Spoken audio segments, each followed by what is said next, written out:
gyn o'r bobl ma sy'n deud na fedrwch chi ddim tyfu dim byd. Ella bod chi'n meddwl nad os gynnoch chi ddigon o le, dim digon o bridd, dim digon o haul. Wel, meddyliwch eto. Hyd yn oed os mae patchyn maint hancas bocad sydd gynnwch chi, yn iard neu batio concrit neu slapia, dim ots pa ffordd mae hi'n wynebu, mae yna blanhigyn neith dyfu i chi. Cymrwch y wal yma enghraifft. Yn y Gaea, di hon yn cael dim haul o gwbl. Mae'r haul yn codi fan'na ac yn machlud yn fan'na fela.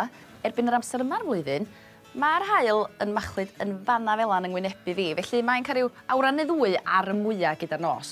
Ond, efo pot go fawr, a rhywbeth i ddringo, beda'r hon droi yn wal o wyrddni. Mi fyddwch chi angen pot neu gafn mawr, gan roi crocs neu grafal yn y gwilod ar gyfer treiniad da. Dwi'n cymysgu compost aml-bwrpas efo John Innes rhif 3, gan y bydd y planhigion yma yn aros yn eu potia.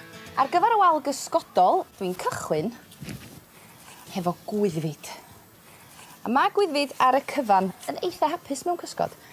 Ond mae hon yn arbennig, achos hi di'r gwyddfyd cynta un i flodeuo. Partner perffaith i'r gwyddfyd ydy'r Clematis Franci yma. Mae hi'n Clematis grŵp 1, a does na'm rhaid i chi i torri nhw, mae hynna feddwl. Dyn nhw'n angen i chi prwnio nhw. Ond os ydy hi'n mynd rhy fawr, mae'n ddigon hapus i gael ei thorri ar ôl iddi flodeuo. Mae Clematis yn enwedig yn hoff o gael ei gwreiddio mewn cysgod. Felly rhan bwysig o'r plannu ydy sicrhau fod ganddyn nhw drwch da o ro, yn uwch na lefel y compost oedd ganddyn nhw yn eu pot gwreiddiol. A dyna un di wneud. Reit.